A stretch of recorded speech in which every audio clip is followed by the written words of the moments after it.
Hello and welcome to News Leader. My name is Sigim Gabadeli.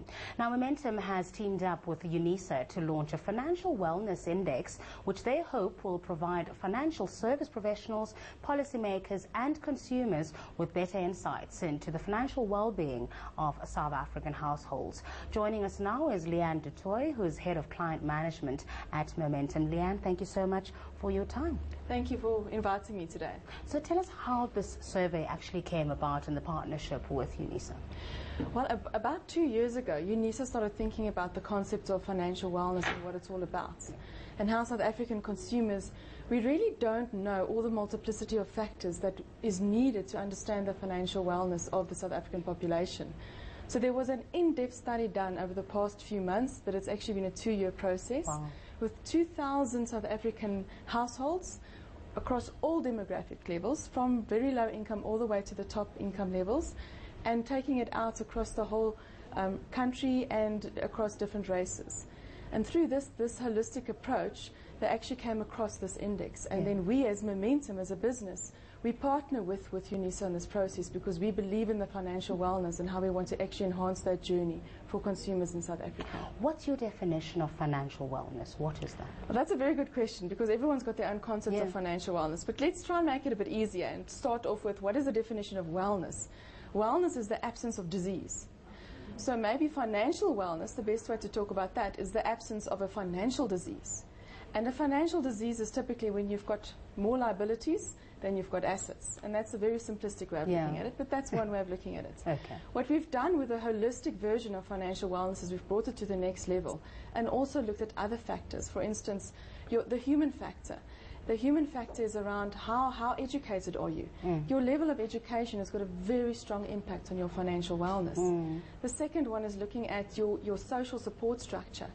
Do you have a husband or a wife or a father or a mother or an extended family, brothers or sisters that can support you financially if something happens to you? And we know that many South African workers are busy supporting up to 5 and in some cases up to 8 other families. Exactly. And that is why we looked at the household not just as a unit of a husband, wife, 2 kids. It's actually the family unit that is needed to support that household financially. And that's also the way that we approach the whole financial wellness philosophy.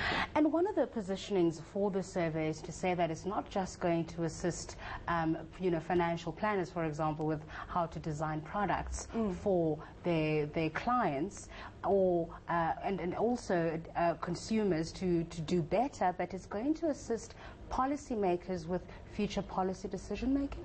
Yes, that's actually what we're hoping. Because UNISA and all the credibility around that, as well as the partnership with Momentum, is taking the full holistic approach. It's not just about the financial planner or the insurance company.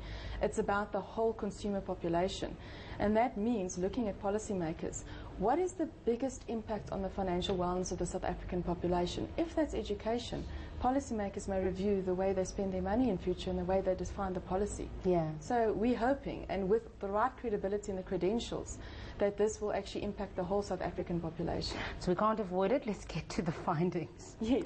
And I mean, we are a nation. I think the last figure I saw for personal debt, our personal debt or household debt to income ratio was closer to 80%, and that doesn't sound very healthy. We are better than some northern countries, one must say, or northern and western countries. But overall, how are we doing? Well, it's not all doom and gloom. Okay. We've actually got these interesting findings that we have split it into 4 different groupings. And the one grouping is a little bit of a doom and gloom one, and that is the anchored unwell. Now, what anchored means is it's basically impossible for you to ever become well again. So you're basically on the one-way track. But there's 5% of the South African population that's in that situation. That are in that category.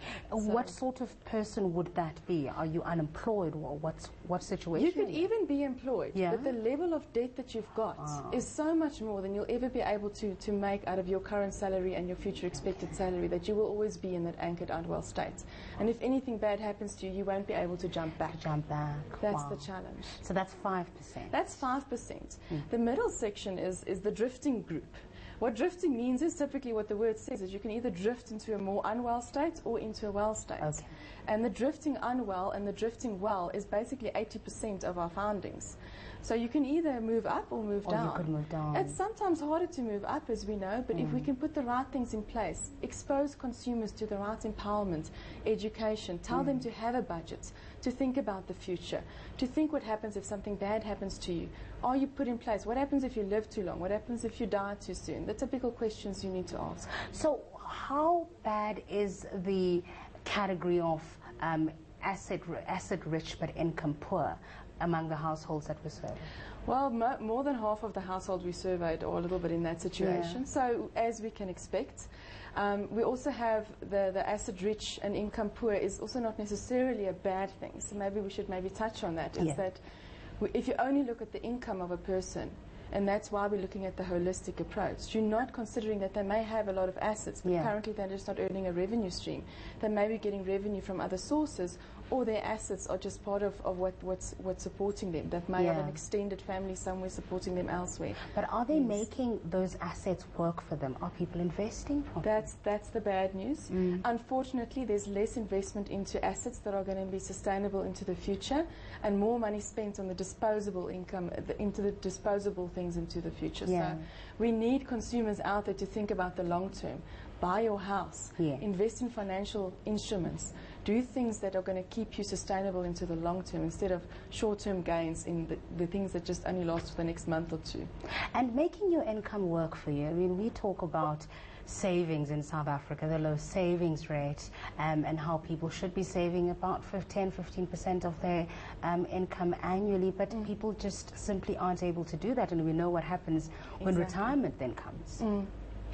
Well, making your income work for you, one thing that we can do, and this is what this index is going to achieve, is to make that awareness happen. Okay. A lot of people, it's not in your face. What's in your face is currently what you're experiencing, your DSTV decoder, what you're giving your kids today, new clothes, etc.